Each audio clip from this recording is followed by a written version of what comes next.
ఈ వీడియో మీద నువ్వు క్లిక్ చేసినట్టే లక్షల మంది జావా ఇన్ తెలుగు అని చెప్పేసి క్లిక్ చేసి వస్తారు. బట్ అందులో చాలా తక్కువ మంది ఎండ్ వరకు కోర్సుని ఫినిష్ చేస్తారు. నువ్వు ఒక బిగినర్, నీకు ఏమీ రాదు అని అనుకున్నా పర్లేదు. ఫ్రమ్ స్క్రాచ్ జావా అనేది నీకు క్లారిటీ వస్తుంది ఈ కోర్స్ ఒకవేళ నువ్వు జాగ్రత్తగా వింటే. అండ్ నీకు ఒకవేళ దీన్ని నోట్స్ కావాలంటే కింద డిస్క్రిప్షన్లో లింక్ ఉంటుంది. అండ్ అలానే వాట్సాప్ కమ్యూనిటీ లింక్ కూడా ఉంటుంది, అందులో జాయిన్ అవ్వండి. అప్డేట్స్ లేదా ఏమైనా ఉన్నా కూడా షేర్ చేస్తూ ఉంటాను. నా కోసం మీరు చేయాల్సింది ఒకటి, ఈ వీడియోని లైక్ చేసుకొని ఛానల్ సబ్స్క్రైబ్ చేసుకోండి. కింద కామెంట్ సెక్షన్లో చెప్పండి వి విల్ క్రాక్ జావా అని చెప్పేసి. And let's get started with the part 1. So ఈ కోర్స్ని నేను ఫ్రెండ్లీగానే ఉంచుతాను, మీకు మొత్తం అర్థమయ్యేటట్టు. ఏవైతే అవసరమో, ఏవైతే నేను ఎక్స్పీరియన్స్ చేశాను, సరే ఇవి చేస్తే మనకి ఈ టాపిక్స్ అనేవి కరెక్ట్గా క్లియర్ అయిపోతాయి అనేది ఉంటుందో అలాగే ఆ వేలోనే నేను మీకు చెప్తాను. అండ్ ఆ టైప్ ఆఫ్ ప్రాబ్లమ్సే నేను మీతో చేపిస్తాను. సో మీకోసం ఒక కోర్స్ ఎలా ఉంటే మనకి ఎక్కుతుంది అనేది మైండ్లో ఉంచుకొని కోర్స్ అనేది చేయడం జరుగుతుంది. సో కోర్సు బాగా చెప్పి మీ చేత ప్రాబ్లమ్స్ కరెక్ట్గా చేయించే బాధ్యత నాది. మీరు నాకు ఒకే ఒక మాట ఇవ్వాలి, ఈ కోర్సు ఎండ్ వరకు మీరు ఎక్కడికి డైవర్ట్ అవ్వకుండా నాతో పాటు ఈ వీడియోస్ అనేవి కరెక్ట్గా ఫాలో అవుతూ ప్రాబ్లమ్స్ అనేవి సాల్వ్ చేస్తారు అని చెప్పేసి నాకు ప్రామిస్ అనేది ఇవ్వాలన్నమాట. అంతకు మించి ఇంకేం ఎక్స్పెక్ట్ చేయను. Let's get in to our Java plus DSA course. ఇప్పటివరకు మోటివేషన్ క్లాసెస్ అనేవి అయిపోయి let's start with Java installation. అవన్నీ మనం చూసుకుందాం. అసలు జావా అంటే ఏంటి, ఎలా వచ్చింది అనేది. సో ఫ్లాష్ బ్యాక్కి వెళ్తే మనం జావాకి, మనకి జేమ్స్ గాస్లింగ్ అనేవాడు 1990s, ఎన్నో సంవత్సరాలు కాదు, రీసెంట్గానే మనకి జావా అనేది కనిపెట్టాడు. అండ్ దీని పేరు ఎందుకు జావా అని చెప్పేసి పెట్టారు, ఎందుకు కాఫీ కప్ పెట్టారంటే మోస్ట్లీ ఇది కాఫీ బీన్ నుంచి తీసుకోవడం జరిగిందనమాట దీని పేరు, జావా పేరు. అండ్ కాఫీ కప్పు అలానే వచ్చింది. అండ్ సాఫ్ట్వేర్ ఎంప్లాయీస్ అందరూ ఏం చేస్తారు, కాఫీలు ఎక్కువ తాగారుగా, సో అందుకోసమే దీనికి కాఫీ లోగో పెట్టారు. అలా ఒక స్టోరీ అనేది ఉందన్నమాట దీనికి కూడా ఫ్లాష్ బ్యాక్లో. ఆబ్జెక్ట్ ఓరియంటెడ్ లాంగ్వేజ్ అంటారు దీన్ని. ఈ ఒక్క పాయింట్ మీరు గుర్తుపెట్టుకోవాలి. ఇది మీకు ఎంత ఇంపార్టెంట్ అంటే ప్లేస్మెంట్లో మీ మైండ్ పాడు చేసేస్తుంటారు. ఆబ్జెక్ట్ ఓరియంటెడ్ ప్రోగ్రామింగ్, ఇది మీరు ఎక్కడైనా రాసి ఉంచేసుకోండి. స్వరూప్ అన్న ఆబ్జెక్ట్ ఓరియంటెడ్ ప్రోగ్రామింగ్ గురించి చాలా చెప్తాడు. ఆబ్జెక్ట్ ఓరియంటెడ్ ప్రోగ్రామింగ్ అని చెప్పేసి ఎన్నిసార్లు చెప్తానంటే ఇంపార్టెంట్ అని చెప్పేసి మీ మైండ్ పోతుంది. సో అందుకే ఇప్పుడే మీరు మైండ్లో ఉంచేసుకోండి, ఆబ్జెక్ట్ ఓరియంటెడ్ ప్రోగ్రామింగ్ అనేది ఇంపార్టెంట్. అండ్ ఈ పదం ఏదైతే ఉందో Java important, right or no? First వచ్చేటప్పటికి ప్రోగ్రామింగ్ లాంగ్వేజ్ అంటే ఏంటి. ఇప్పుడు నువ్వు ప్రోగ్రామింగ్ లాంగ్వేజ్ జావా అనేది నేర్చుకుంటున్నావు. అసలు జావా నేర్చుకొని ఏం చేస్తావు? సో జావా అయినా, సి అయినా, పైథాన్ అయినా, ఇలా 200+ ప్రోగ్రామింగ్ లాంగ్వేజెస్ అనేవి ఉన్నాయి, రైట్ ఆర్ నో? ఇవన్నీ నేర్చుకొని లేదా ఇవన్నీ చేసి ఏం సాధిస్తున్నాము, మనం ఏం చేస్తాము, అసలు మనకి నిజంగా ఉపయోగపడతాయా అనేది ఫస్ట్ పాయింట్ మీ బ్రెయిన్లో క్వశ్చన్ రావాలి. రాకపోతే అడగండి, స్వరూప్ అన్న ఏం చేస్తాము ప్రోగ్రామింగ్ నేర్చుకోవడం వల్ల, నిజంగా మనం జాబ్కి వెళ్ళిన తర్వాత ఏం చేస్తాం చెప్తున్నా వినండి. ప్రోగ్రామింగ్ చేయడం వల్ల మనం ఏదైతే పని చేస్తామో ఆ పనిని కంప్యూటర్ చేత చేపిస్తాం. ఎలా చేపిస్తాం? ఇప్పుడు నువ్వు 2 నెంబర్స్ని యాడ్ చేయాలి, రైట్ ఆర్ నో? ఆ 2 నెంబర్స్ని నువ్వు యాడ్ చేయాలంటే ఈజీగా చేసేస్తావు. అదే పని ఒకవేళ ఫర్ సపోజ్ నువ్వు పెద్ద నెంబర్స్, పెద్ద క్యాలిక్యులేషన్స్ అనేవి నువ్వు చేయాలి. అవన్నీ నువ్వు కష్టపడి రోజంతా నీ టైం వేస్ట్ చేసుకుంటావా? చేసుకో కదా. నువ్వు ఎవరి చేత చేపిస్తావు? ఏ ఎమోషన్స్ లేని ఒక కంప్యూటర్ చేత, రైట్ ఆర్ నో? సో అందుకే కదా ఇప్పుడు నువ్వు ఆలోచించి టైం పెడుతున్నావు, స్క్రిప్ట్ రాస్తున్నావు, వీడియోలు షూట్ చేస్తున్నావు, రైట్ ఆర్ నో? ఇవన్నీ నేను చేస్తున్నా కదా. ఇవన్నీ చేయడం కోసం కూడా ఇప్పుడు ఆర్టిఫిషియల్ ఇంటెలిజెన్స్ అనేది చేసేస్తుంది. ఆర్టిఫిషియల్ ఇంటెలిజెన్స్ అంటే ఏంటి బ్రో? అది ఒక కోడ్, అక్కడ ప్రోగ్రామ్ రాస్తున్నాం మనం. అంటే AB 2 నెంబర్లు ఇచ్చినప్పుడు రెండిటిని యాడ్ చెయ్యు అనేది ఒక ప్రోగ్రామ్. అలాగే పెద్ద ప్రోగ్రామ్స్ అనేవి మషిన్ కంప్యూటర్లో ఉంటాయి, రైట్ ఆర్ నో? గేమ్ ఆడుతున్నావు, నువ్వు ఫార్వర్డ్ లేదా ఫ్రంట్ బటన్ నొక్కినప్పుడు ముందుకు వెళ్ళాలి, కారు ఎదురుకి డ్రైవ్ అవ్వాలి, యాక్సలరేట్ అవ్వాలి, లైట్ వెళ్ళగాలి, బీచ్లో నువ్వు స్విమ్మింగ్ చేయాలి. ఇవన్నీ ఎలాగా? అవన్నీ అక్కడ కోడ్ అనేది రాసుంది. ఇలా చేస్తే ఈ పర్సన్ W అనేసి నొక్కితే ముందుకు వెళ్ళాలి, లేదా ఇంకేదో బటన్ నొక్కితే ఇలా ఫైట్ చేయాలి అని చెప్పేసి అక్కడ కోడ్ అనేది ఉంటుందన్నమాట. సో ఇలా మల్టిపుల్ ప్లేసెస్లో కోడ్ అనేది ఉంటుంది. సో ఈ కోడ్ రాయడానికి మనం ఏం చేస్తామో ప్రోగ్రామింగ్ లాంగ్వేజ్ని ఉపయోగిస్తాం. సో నెక్స్ట్ ఇప్పుడు మీరు అడగాల్సిన డౌట్ ఏంటంటే, స్వరూపన్న ఇప్పుడు కోడ్ అనేది గూగుల్ ఉంది, లేదా ఫేస్బుక్ ఉంది, లేదా ఇలా పెద్ద పెద్ద కంపెనీస్ గేమ్ అంటున్నాం, గేమ్ ఉంది, ఇవన్నీ తయారు చేసి ఉన్నాయి కదా, ఆల్రెడీ కోడ్ అంతా రాశారు. ఇప్పుడు మళ్ళీ మేము అక్కడికి వెళ్ళి ఏం చేస్తాము అని చెప్పేసి మీ doubt, right or no? Java నేర్చుకొని డిఎస్ఏ నేర్చుకొని ఏం చేస్తాం, అవునా? ఇప్పుడు దీన్నే ఏవైతే కోడ్లు ఆల్రెడీ రాస్తున్నాయో, గూగుల్ దగ్గర అవనివ్వచ్చు, ఫేస్బుక్ దగ్గర అవనివ్వచ్చు, ఇవన్నీ కోడ్ రాసుంచాం, కానీ ఎప్పటికప్పుడు ఇంప్రూవ్ చేస్తూ ఉండాలి. ఎందుకంటే యూజర్ అనేవాడు ఎన్నాళ్ళు ఒకే టైప్ ఆఫ్ యాప్ని చూస్తూ ఉండగలడు, ఒకే టైప్ ఆఫ్ గేమ్ని చూస్తూ ఉండగలడు. దాని నెక్స్ట్ వర్షన్ అనేది రావాలా లేదా, దాని నెక్స్ట్ వర్షన్ కోసం పని చేయాలా లేదా, అండ్ ఏదైతే ఓల్డర్ వర్షన్లో బగ్స్ వచ్చాయో అవన్నీ సాల్వ్ చేయాలా లేదా. సో ఇలాంటివి వస్తూనే ఉంటాయి. యూజర్స్ అనేవాళ్ళు ఎంతైతే యాప్ని వాడుతుంటారో గూగుల్ వీటిని, ఇప్పుడు ఆర్టిఫిషియల్ ఇంటెలిజెన్స్ వచ్చింది, సో దానికోసం ఎంత ఎఫర్ట్స్ పెడుతున్నారు గూగుల్, ఎంత బడ్జెట్, ఎంత ఇన్వెస్ట్ చేస్తుంది వాటి మీద.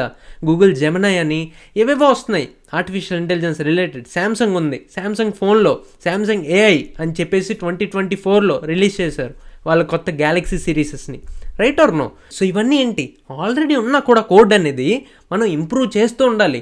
ఇప్పుడు ప్రాసెసర్స్ అనేవి Intel i7, Intel i5, Intel i3, 13th generation, 14th generation, 15th జనరేషన్లు మారుతున్నాయా లేదా, కొత్త వస్తున్నాయా లేదా, Apple 13, Apple 14, Apple 15, Apple 16, right or no?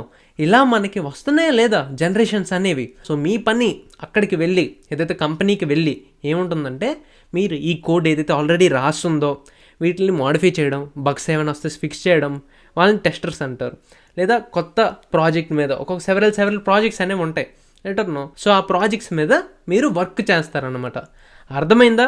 So software engineering యొక్క డిమాండ్ అనేది ఎప్పుడూ తగ్గదు, ఉంటుంది.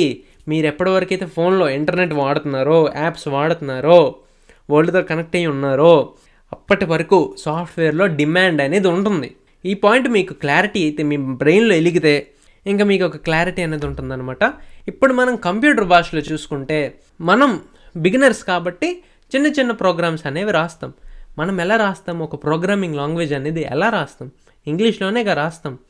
ప్రింట్ హలో వరల్డ్ అని చెప్పేసి, రైట్ ఆర్ నో? అలా మన భాషలో అర్థమయ్యేటట్టు రాస్తాం. కానీ కంప్యూటర్ అనేది ఆ భాష అర్థం చేసుకోగలదా? అర్థం చేసుకోలేదు. కంప్యూటర్కి బైనరీ లాంగ్వేజ్ కావాలి. బైనరీ అంటే జీరోస్ అండ్ వన్స్ అంటే, ఇప్పుడు సింపుల్గా ఇప్పుడు నువ్వు ఈ ఇమేజ్, నా వీడియోని లేదా నా స్క్రీన్ షాట్ తీసి దీన్ని ఒక పర్సన్కి, మీ ఫ్రెండ్కి వాట్సాప్లో పంపించాలి. ఎలా వెళ్తుంది అంటే, ఈ మొత్తం ఇమేజ్ ఏదైతే ఉందో మొత్తం 01010101 కింద పిక్సలేట్ అయిపోద్ది. ఆ పిక్సలేట్ అయిపోయి మీకు అర్థమవుతుంది, కాంప్లెక్స్ ఉంటుందన్నమాట. సింపుల్గా అర్థం చేసుకోవాల్సింది ఏంటంటే, మీరు ఒక కంప్యూటర్ అనేది 0101 బైనరీ లాంగ్వేజ్లోనే వర్క్ అవుతుంది. దాని కింద మార్చేవి మనకి కంపైలర్, ఇంటర్ప్రిటర్ అని చెప్పేసి చాలా ఉంటాయి అన్నమాట. అవి వస్తాయి మనకి, మీరు టెన్షన్ ఏం పడక్కర్లేదు. So this is the way. ఇక్కడతో మీరు అర్థం చేసుకోవాల్సింది ఏంటంటే, programming is a way to instruct a computer to perform various tasks అనేవి పర్ఫామ్ చేయడానికి వాడతాం. అండ్ బైనరీలో ఉంటుంది అంతే. ఇంత పెద్ద స్టోరీ చెప్పిన దానికి సింపుల్ డెఫినేషన్స్. ఇప్పుడు ప్రోగ్రామింగ్ లాంగ్వేజెస్లో డిఫరెంట్ టైప్స్ అనేవి ఉన్నాయన్నమాట. కొన్ని ప్రోగ్రామింగ్ లాంగ్వేజెస్ వస్తేప్పటికి ప్రొసీజరల్ వేలో రాస్తాము, అంటే అవి ఎగ్జిక్యూషన్ అవ్వడం కానీ, లైక్ సి ప్రోగ్రామింగ్ ఏదైనా చూసుకుంటే మనం ఒక ప్రొసీజర్లో రాస్తాం. అలా ప్రొసీజరల్ లాంగ్వేజెస్ అనేసి అంటారు. ఇవన్నీ మీకు నోట్స్లో కూడా డీటెయిల్డ్గా డెఫినేషన్స్తో ఉంటాయి. ఇవి మీరు గుర్తుపెట్టేసుకోవాలి, ఇవి ఇంటర్వ్యూల్లో అడిగేస్తారు అని చెప్పేసి మీ బ్రెయిన్లో పెట్టుకోవద్దు.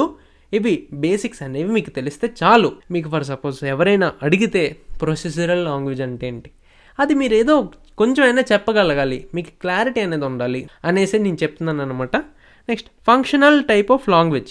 ఫంక్షనల్ అంటే మొత్తం అన్ని ఫంక్షన్స్లో రాస్తుంటాయి. మీకు ఫంక్షన్స్ అనే సెపరేట్ మాడ్యూల్ అనేది వస్తుంది అనమాట. అక్కడ మీకు క్లారిటీ అవుతుంది, right or no?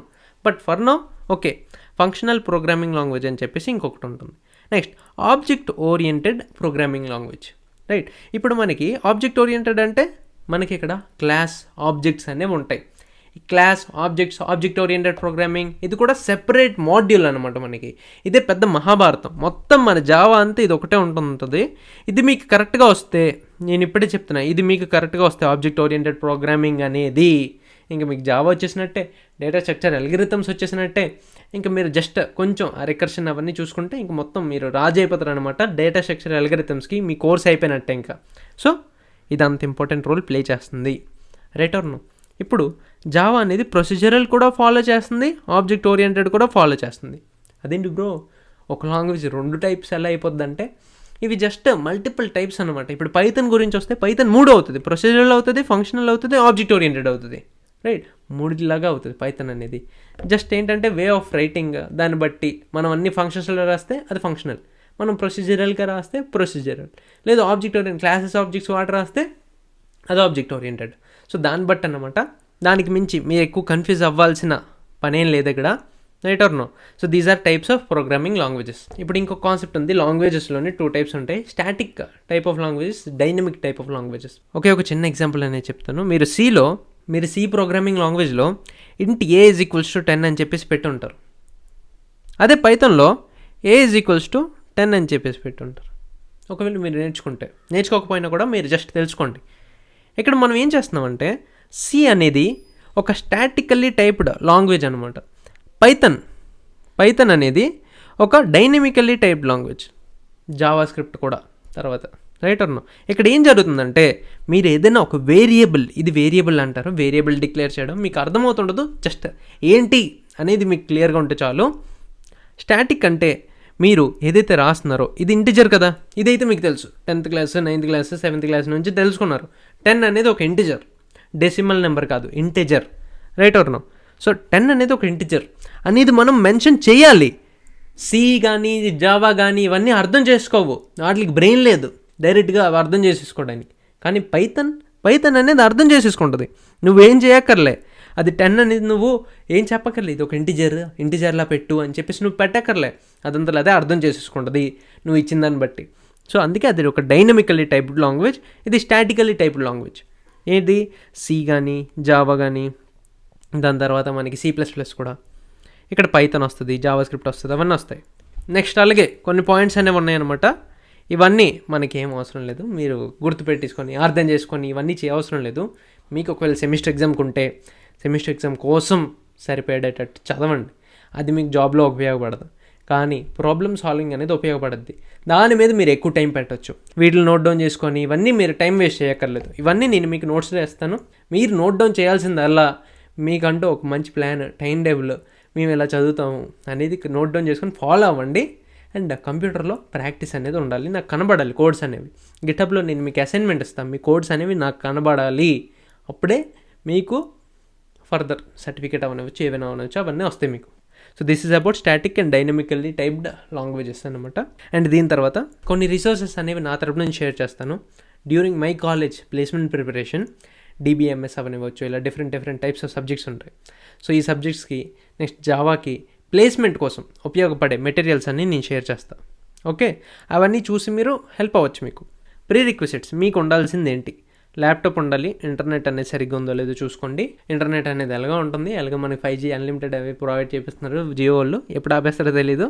Install Java VS code నేను ఇవైతే నెక్స్ట్ చెప్తే, నెక్స్ట్ మోడ్యూల్లో ఎలా చేయాలి ఏంటి అని చెప్పేసి మొత్తం జావా డెవలప్మెంట్ కిట్ అనేది ఉంటుంది, JDK, అది ప్లస్ VS కోడ్ అనేది మీరు ఇన్స్టాల్ చేసుకొని ఉంచుకోవాలి.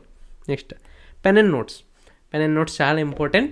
అండ్ ఏదో చెప్తున్నా అని చెప్పేసి ప్రతి ఒక్కటి నోట్ చేసుకోవద్దు, నేను చెప్తాను ఏం నోట్ చేసుకోవాలి, ఏం నోట్ చేసుకోకూడదు, అవి కరెక్ట్గా నోట్ చేసుకొని జాగ్రత్తగా వినండి. ఇక్కడ మీరు చూస్తున్న జావా కోర్సు మన ఫుల్ జావా ప్లస్ DSA కోడ్వేస్ వరకులో ఉన్న పెయిడ్ కోర్స్కి చాలా చిన్న పార్ట్ అనమాట.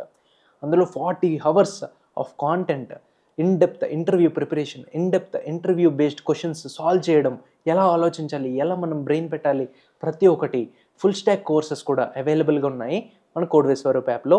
థౌజండ్స్ ఆఫ్ స్టూడెంట్స్కి హెల్ప్ చేసింది మన కోడ్వేస్ వరూప్ యాప్. ఎంతో బడ్జెట్ ఉండదు, చాలా అఫోర్డబుల్ ప్రైసెస్లో ఉంటాయి. సో వెళ్ళి ఇప్పుడే మీరు పెయిడ్ కోర్సులో ఎన్రోల్ అయ్యి మీ జర్నీని కంటిన్యూ చేయండి. అండ్ సర్టిఫికేషన్ అనేది కూడా మీరు పొందండి. ఫ్రీ కోర్సులో ఉన్న అన్నిటికంటే పెద్ద మిస్టేక్, మనం కంప్లీట్ చేయలేము, మనం డిస్ట్రాక్ట్ అయిపోతాము, మనకి 100% దొరకదు. సో ఎంతోమందికి హెల్ప్ చేసిన కోడ్వేస్ వరూప్ యాప్లో మీరైతే ఎన్రోల్ అవుతారని చెప్పేసి నేను అనుకుంటున్నా. అండ్ నేను గ్యారంటీ ఇస్తున్నా, మీరు కోర్స్ చేసిన తర్వాత మీరు 100% వేరే వాళ్ళకి కూడా రికమెండ్ అయితే చేస్తారు. That's all for this video. కలుద్దాం నెక్స్ట్ పార్ట్లో. లైక్ అండ్ సబ్స్క్రైబ్ చేసేసుకోండి. ఎలా ఉందో కోర్స్ అనేది కూడా కింద కమెంట్ సెక్షన్లో చెప్పండి. Let's see you in the next part.